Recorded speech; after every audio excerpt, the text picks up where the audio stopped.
Le quatrième accord Toltec, faites toujours de votre mieux. Il ne reste plus que ce seul accord, mais c'est celui qui transforme progressivement les trois autres en habitudes solidement ancrées en nous. Le quatrième accord concerne l'application des trois premiers. Faites toujours de votre mieux. Quelles que soient les circonstances, faites toujours de votre mieux, ni plus ni moins. Mais rappelez-vous que votre mieux ne sera jamais pareil, même d'une fois à l'autre. Tout est vivant, tout change constamment.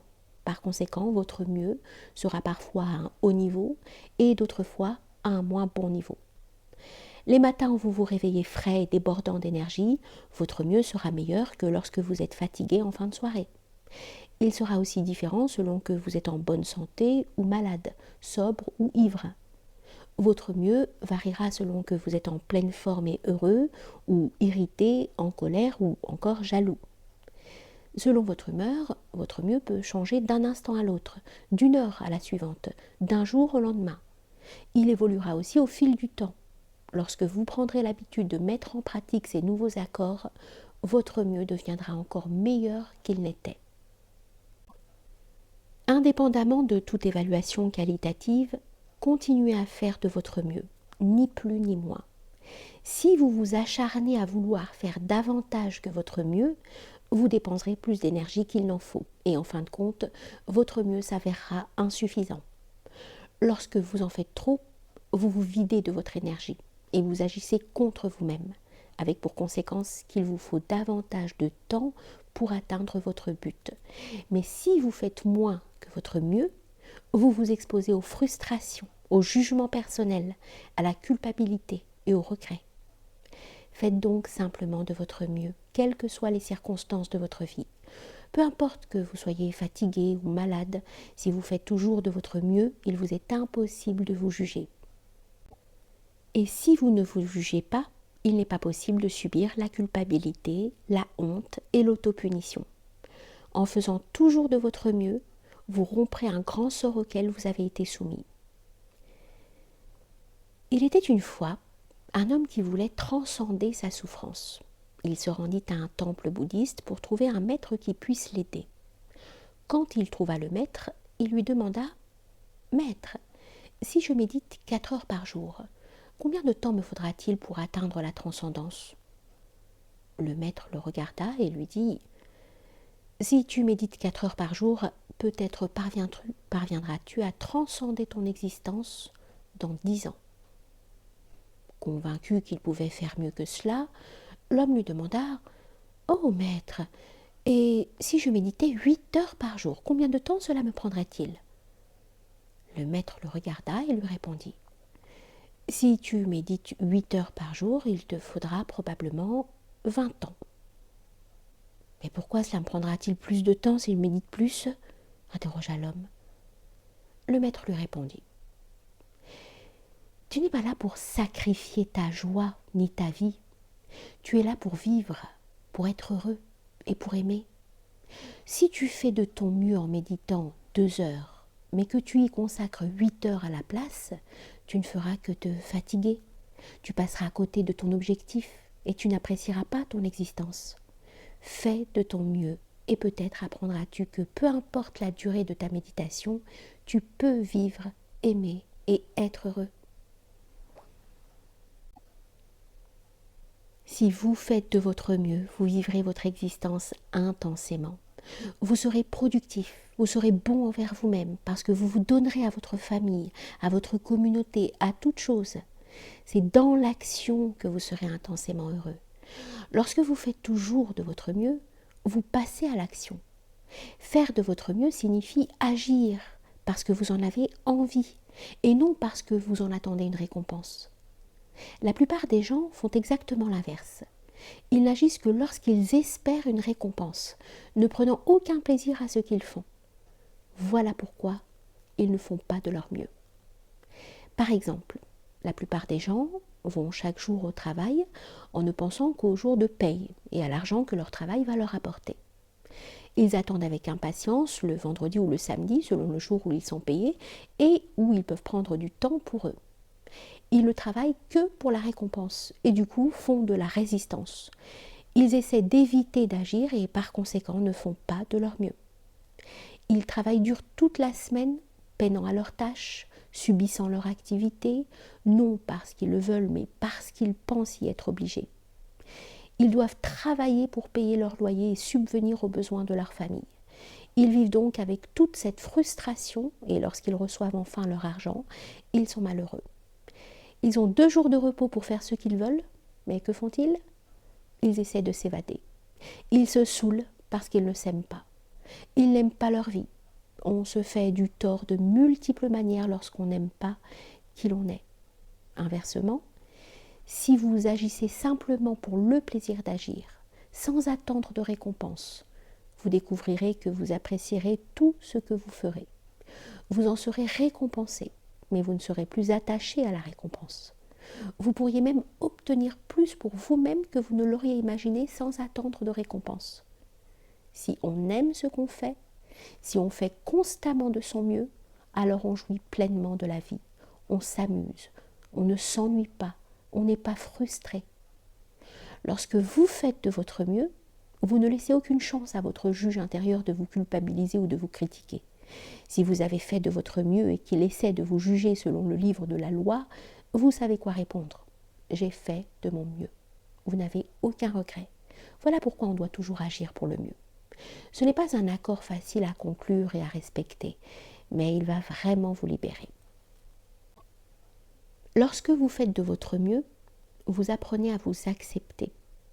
En étant conscient, vous pouvez apprendre de vos erreurs. Cela signifie vous exercer. Regardez honnêtement les résultats de vos actions et continuez de vous exercer. Ceci accroît votre conscience. Vous n'avez pas l'impression de travailler dur en faisant de votre mieux, parce que vous prenez plaisir à ce que vous faites. Vous savez que vous agissez pour le mieux lorsque vous appréciez les activités auxquelles vous vous adonnez ou que vous les accomplissez de telle sorte qu'il n'en résulte aucune conséquence négative pour vous.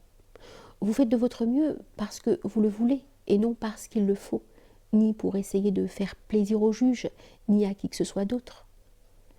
Si vous entreprenez une action parce que vous le devez, il est impossible de l'effectuer au mieux. Alors autant ne pas la faire. Non, faites de votre mieux parce qu'agir ainsi vous rend heureux. Lorsque vous le faites simplement pour le seul plaisir que vous y trouvez, vous n'agissez que parce que vous aimez cela. Être dans l'action, c'est vivre pleinement. L'inaction est notre manière de nier la vie. L'inaction, c'est rester assis devant la télévision chaque jour pendant des années, parce que vous avez peur d'être vivant et de prendre le risque d'exprimer qui vous êtes. C'est passer à l'action que d'exprimer qui vous êtes. Vous pouvez avoir beaucoup de grandes idées dans votre tête, mais ce qui fait la différence, c'est le passage à l'acte. Si vous ne passez pas à l'action pour concrétiser vos idées, il n'y aura aucune manifestation, aucun résultat et aucune récompense. L'histoire de Forrest Gump en fournit un bon exemple. Il n'avait pas de grandes idées, mais il passait tout de suite à l'acte. Il était heureux parce qu'il faisait toujours de son mieux, quelle que fût son activité. Il a été richement récompensé alors qu'il n'attendait rien. Agir, c'est être vivant. C'est prendre le risque de sortir de votre coquille et d'exprimer votre rêve. Ce n'est pas la même chose que d'imposer son rêve à autrui, car chacun a le droit d'exprimer son rêve. Toujours faire de son mieux. C'est une excellente habitude à développer que de toujours faire de son mieux. Je fais de mon mieux dans tout ce que je fais et vis. Faire de mon mieux est devenu un rituel dans ma vie, car j'ai fait le choix d'en faire un rituel. C'est une croyance, comme d'autres croyances que j'ai choisies. Je fais de chaque chose un rituel, et je fais toujours de mon mieux. Prendre une douche est un rituel pour moi, et j'en profite pour dire à mon corps combien je l'aime. Je sens l'eau sur mon corps et je l'apprécie. Je fais de mon mieux pour satisfaire les besoins de mon corps et pour recevoir ce qu'il m'a donné. En Inde, les gens pratiquent un rituel que l'on appelle une puja, au cours duquel ils prennent des idoles représentant Dieu sous de nombreuses formes et les baignent, les nourrissent et leur expriment leur amour. Les idoles elles-mêmes n'ont guère d'importance. Ce qui compte, c'est la manière d'exécuter le rituel, la façon dont ces gens disent « Je t'aime, mon Dieu ». Dieu est la vie. Dieu est la vie en action. La meilleure façon de dire « Je t'aime, mon Dieu » est de vivre votre vie en faisant de votre mieux. La meilleure façon de dire « Merci, mon Dieu » est de se détacher du passé et de vivre l'instant présent, ici et maintenant. Lorsque la vie vous prive soudain de quelque chose, détachez-vous-en. Lorsque vous pratiquez le renoncement et que vous vous détachez du passé, vous vous donnez la possibilité d'être pleinement vivant dans l'instant. Se détacher du passé signifie être capable de savourer le rêve que vous vivez en ce moment même. Si vous vivez dans un rêve passé, vous n'appréciez pas ce qui se passe maintenant, parce que vous souhaitez que le présent soit autre qu'il n'est. Nous n'avons pas de temps à perdre à regretter quelque chose ou quelqu'un, car nous sommes vivants. Ne pas apprécier ce qui se passe à l'instant même, c'est vivre dans le passé et n'être qu'à moitié vivant. Cela conduit à l'auto-apitoiement, à la souffrance et aux larmes. Vous êtes né avec le droit d'être heureux. Vous êtes né avec le droit d'aimer, de vous réjouir et de partager votre amour. Vous êtes vivant, alors embrassez votre vie et appréciez-la. Ne résistez pas à la vie qui s'exprime en vous, parce que c'est Dieu qui s'exprime ainsi. Votre seule existence prouve celle de Dieu. Elle prouve l'existence de la vie et de l'énergie. Nous n'avons pas à savoir ni à prouver quoi que ce soit. Nous n'avons qu'à être, qu'à prendre le risque d'apprécier notre vie. C'est tout ce qui compte. Dites non lorsque vous voulez dire non, et oui quand vous voulez dire oui. Vous avez le droit d'être vous-même, et vous ne pourrez être vous-même qu'en faisant de votre mieux. Lorsque vous ne le faites pas, vous niez votre droit à être vous-même. Voilà une graine que vous devriez vraiment cultiver dans votre esprit. Vous n'avez pas besoin de connaissances ou de grands concepts philosophiques. Vous n'avez pas non plus besoin d'être accepté par les autres. Vous exprimez votre propre divinité en étant vivant et en vous aimant vous-même ainsi qu'autrui. C'est une expression de Dieu que de dire « Hey, je t'aime ». Les 3 premiers accords toltèques ne fonctionnent que si vous faites de votre mieux. Ne vous attendez pas à vous exprimer toujours avec une parole impeccable. Vos habitudes sont trop fortes et trop bien ancrées dans votre esprit. Mais vous pouvez faire de votre mieux. N'imaginez pas que vous ne prendrez plus jamais rien personnellement. Faites seulement de votre mieux. Ne croyez pas que vous ne ferez plus jamais la moindre supposition, mais vous pouvez parfaitement faire de votre mieux. En faisant de votre mieux, l'habitude de mal utiliser votre parole, celle de faire une affaire personnelle de tout ce qui vous arrive et celle de faire des suppositions vont s'affaiblir et se manifester de moins en moins souvent. Vous n'avez pas à vous juger, à vous sentir coupable ou à vous punir si vous n'arrivez pas à respecter ces 4 accords toltèques. Si vous faites de votre mieux, vous vous sentirez bien même en faisant encore des suppositions. Même s'il vous arrive encore de réagir de façon personnelle, même si votre parole n'est pas tout le temps impeccable. Si vous faites toujours de votre mieux, continuellement vous deviendrez un maître de la transformation. C'est la pratique qui fait le maître. En faisant de votre mieux, vous devenez un maître. Tout ce que vous savez, vous l'avez appris par la répétition. Vous avez appris à écrire, à conduire et même à marcher par la répétition. Vous êtes maître dans l'art de parler parce que vous vous êtes exercé. Agir, mettre en pratique, voilà ce qui fait la différence. Dans votre quête de liberté personnelle et d'amour de soi, si vous agissez au mieux, vous découvrirez que ce n'est qu'une question de temps avant de trouver ce que vous cherchez. Il ne s'agit pas de rêvasser ou de rester assis en méditation durant des heures. Il vous faut vous lever et assumer votre humanité. Honorez l'homme ou la femme que vous êtes. Respectez votre corps. Appréciez-le, aimez-le, nourrissez-le, lavez-le et soignez-le. Faites de l'exercice et adonnez-vous à des activités qui font du bien à votre corps. C'est une puja pour votre corps et une communion entre vous et Dieu. Vous n'avez pas besoin d'adorer des idoles représentant la Vierge Marie, le Christ ou Bouddha. Vous pouvez le faire si vous le souhaitez, si cela vous fait du bien. Mais votre corps est une manifestation de Dieu.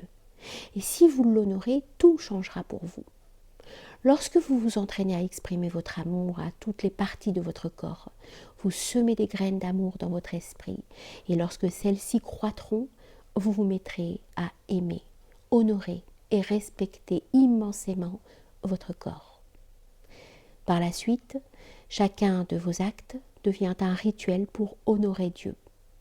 L'étape d'après est de l'honorer par chacune de vos pensées, chacune de vos émotions, chacune de vos croyances, même avec ce qui est juste ou faux.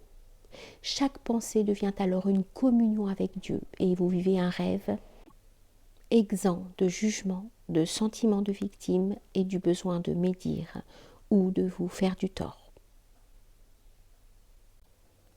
Lorsque vous honorez ces 4 accords à la fois, il vous est impossible de vivre en enfer. Il n'y a vraiment pas moyen. Si votre parole est impeccable, si vous ne faites jamais une affaire personnelle de quoi que ce soit, si vous ne faites aucune supposition, si vous faites constamment de votre mieux, alors votre vie sera magnifique. Vous contrôlerez votre existence à 100%.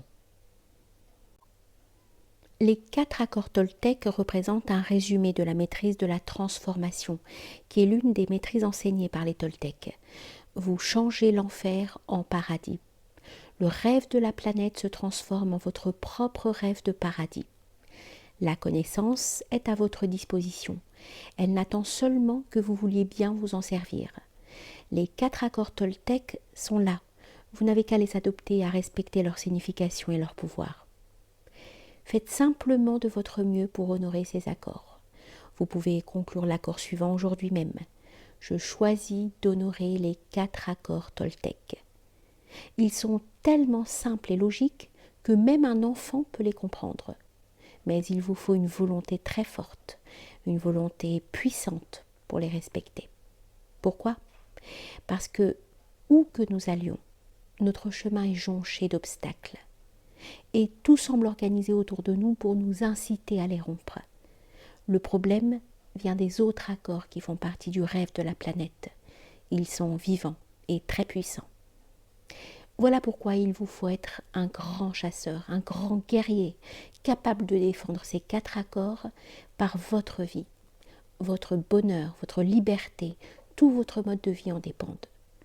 Le but du guerrier est de transcender ce monde, d'échapper à cet enfer et de ne jamais y revenir.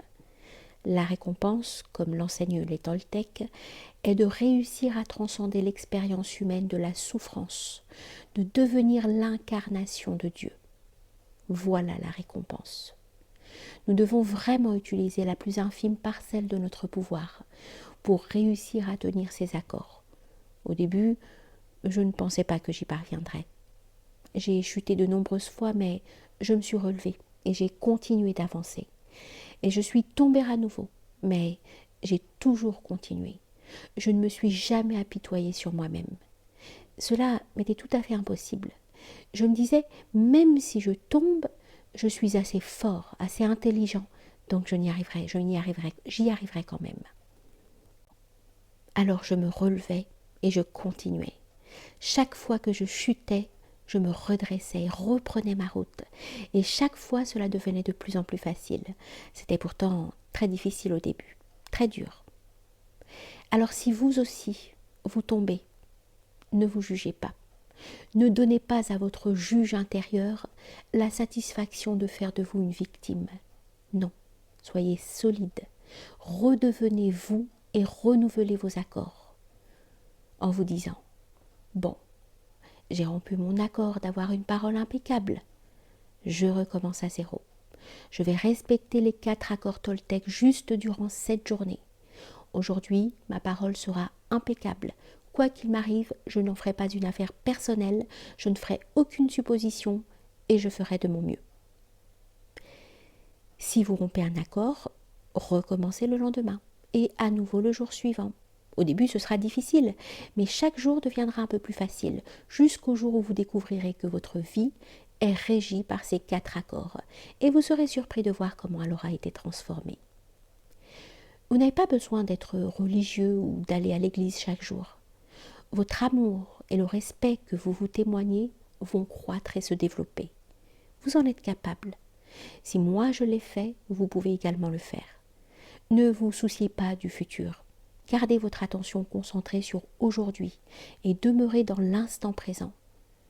Vivez simplement au jour le jour, un jour à la fois. Faites toujours de votre mieux pour tenir ces accords et bientôt tout cela deviendra facile. Aujourd'hui, un nouveau rêve commence.